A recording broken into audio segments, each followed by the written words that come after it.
Welcome to Tamil recipes. இது வந்து veg biryani செஞ்சுருக்கேன், மஷ்ரூமும் பச்சை பட்டாணியும் வச்சு. இது எப்படி குக்கரில் அடிப்பிடிக்காமல் செய்யலான்னு பார்க்கலாம் வாங்க. இதால் 2 கிளாஸ் பிரியாணி ரைஸ் எடுத்து கழுவிட்டு தண்ணியை வடிச்சிட்டு வச்சுருக்கேன்.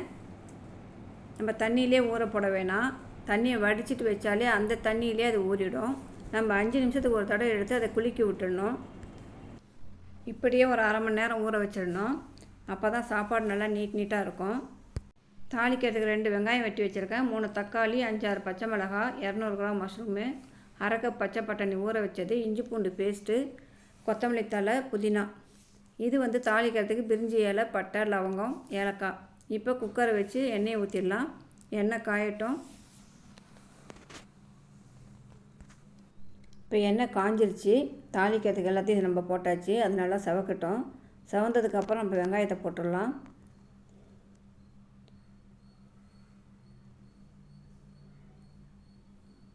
வெங்காயம் நல்லா வதக்கும் போதே நல்லா 2 கிளாஸுக்கு எவ்வளோ உப்பு போடுறோமோ அந்த அளவு நான் வந்து 1 டீஸ்பூன் உப்பு எடுத்துக்கிறேன்.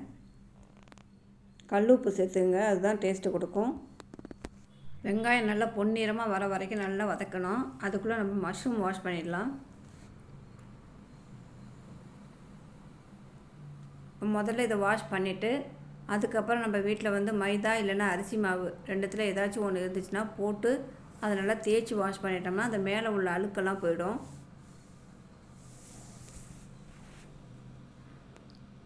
இல்லைன்னா அதில் நைஸ் தோல் இருக்கும், அதை நீங்கள் உரிச்சிட்டா கூட நம்ம இதெல்லாம் போட்டு கழுவ வேணாம். அதை உரித்து வெங்காயம் மாதிரி நல்லா உரிச்சிடலாம், உரிச்சிட்டு கூட போடலாம்.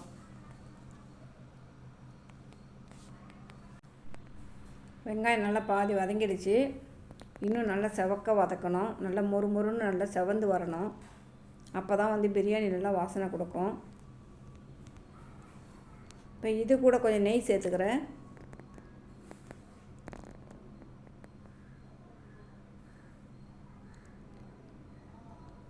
இப்போ மஷ்ரூம் வாஷ் பண்ணதும் பாருங்கள் நல்லா வெள்ளையாக இருக்குது. இந்த இலை வந்து பிரியாணிக்கு போடுற இலை. இது நான் எங்கள் வீட்டிலே தொட்டியில் வச்சுருக்கேன். வெங்காயம் நல்லா வதங்கிடுச்சு. இப்படி தாங்க நல்லா மொறுமொறுன்னு நல்லா செவக்க வதக்கணும். இப்போ இது கூட இஞ்சி பூண்டு பேஸ்ட்டு சேர்த்துக்கலாம்.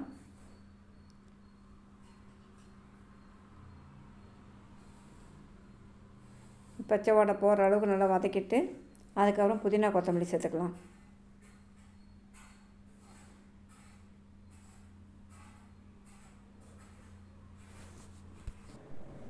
புதினா மல்லி போட்டு நல்லா கிண்டி விட்டுடலாம். இப்போ அது கூட பிரியாணி இலையும் நான் கட் பண்ணி வச்சுருக்கேன், அதையும் சேர்த்துக்கிறேன். இந்த இலை போட்டு வதக்கையில் நல்ல வாசனை கொடுக்கும். இது மார்க்கெட்டில் கிடச்சா நீங்கள் வாங்கி இந்த மாதிரி செய்யுங்க. நான் 2-3 காய்கறி கடையில் பார்த்துருக்கேன், இந்த இலை வச்சு சேல்ஸ் பண்ணுறாங்க. இப்போ கட் பண்ணி வச்சுருக்க தக்காளியும் சேர்த்துக்கிறேன். இது நல்லா போட்டு இதையும் நல்லா வதக்கிடலாம்.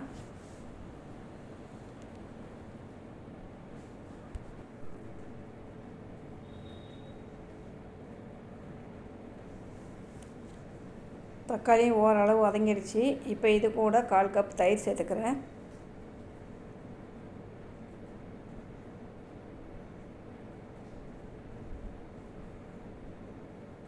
இப்போ தனி மிளகாய்த்தூள் 1 டீஸ்பூனும் பிரியாணி மசாலாவும் சேர்த்துக்கிறேன். எல்லாத்தையும் போட்டு நல்லா வதக்கிடலாம். இப்போ ஊற வச்ச பட்டாணி அதையும் சேர்த்துக்கிறேன். அதில்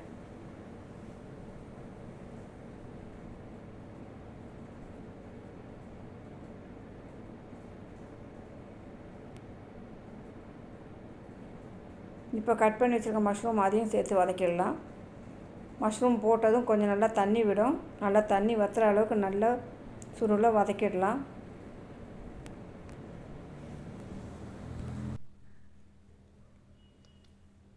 மஷ்ரூம் கொஞ்சம் நல்லா வதங்கிடுச்சு. இப்போ 2 நிமிஷம் அப்படியே வச்சிடலாம். இப்போ பாருங்கள் மஷ்ரூம் எவ்வளோ தண்ணி விட்டுருக்கு பாருங்கள். கொஞ்சம் சதம் வந்துடுச்சு தண்ணியெல்லாம்.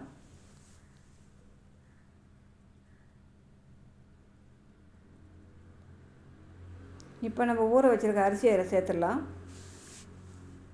இந்த அரிசி நல்லா அரை மணி நேரம் ஊறி இருக்குது. பாருங்கள் எவ்வளோ உதிரியாக இருக்குது, ஒன்றோட ஒன்று ஒட்டாமல் இருக்குது. இதை இந்த மசாலா கூட போட்டு சேர்த்து நல்லா வதக்கிடலாம்.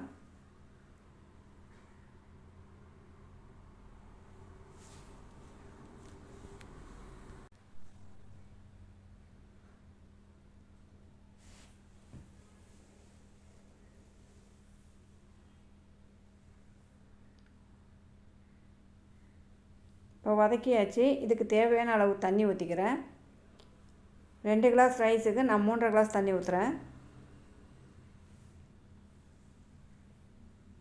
இப்போ உப்பு காரம் எல்லாம் செக் பண்ணிவிட்டு குக்கர் மூடி போட்டு நல்லா மூடிடலாம்.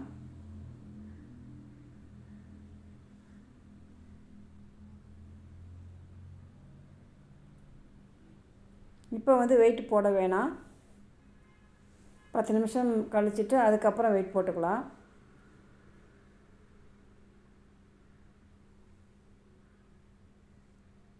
இப்போ 10 நிமிஷம் ஆயிடுச்சு. தண்ணியெல்லாம் கொஞ்சம் சுண்டிடுச்சு. நல்லா கிண்டி விட்டுட்டு உப்பு காரம் எல்லாம் செக் பண்ணிக்கிட்டு திரும்ப குக்கர் மூடியை போட்டு மூடிடலாம்.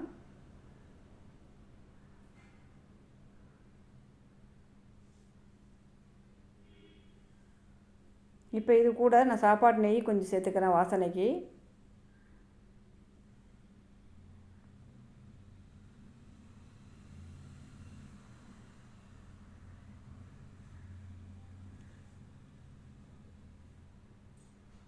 இப்போ மூடிட்டு வெயிட் போட்டுடலாம். வெயிட் போட்டு நம்ம அடுப்பை ஸ்லோ பண்ணிடணும்.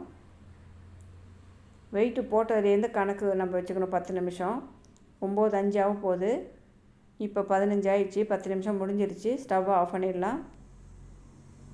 இப்போ ப்ரெஷர்லாம் அடங்கினதுக்கப்புறம் நம்ம குக்கரை ஓப்பன் பண்ணி பார்க்கலாம். இங்கே பாருங்கள் இப்போ எப்படி இருக்குது பிரியாணி. இந்த மாதிரி செஞ்சிங்கன்னா கொஞ்சம் கூட அடி பிடிச்சிருக்காது.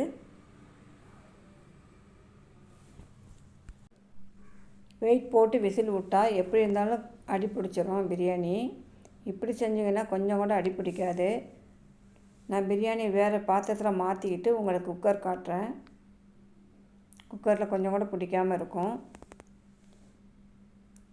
இது ரைஸும் உடையாமல் நல்லா நீட்டாக உதிரியாகவும் இருக்குது பாருங்கள். நம்ம கிண்டும் போதும் கரண்டி அடிப்பாகத்தை விட்டு தான் கிண்டணும். கரண்டியை விட்டு நம்ம அடியில் விட்டு நம்ம கிண்டினோம்னா ரைஸ் எல்லாம் உடஞ்சிரும்.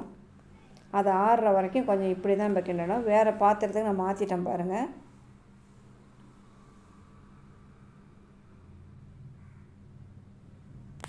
இப்போ குக்கரை பாருங்கள், கொஞ்சம் கூட அடி பிடிக்கல.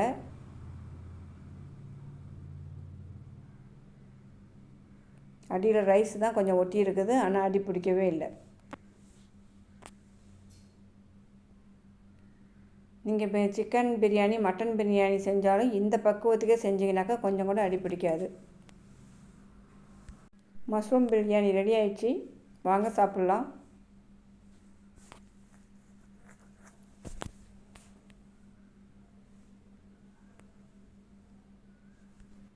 இந்த ரெசிபி உங்களுக்கு பிடித்திருந்தால் லைக் பண்ணுங்கள், ஷேர் பண்ணுங்கள், சப்ஸ்கிரைப் பண்ணுங்கள்.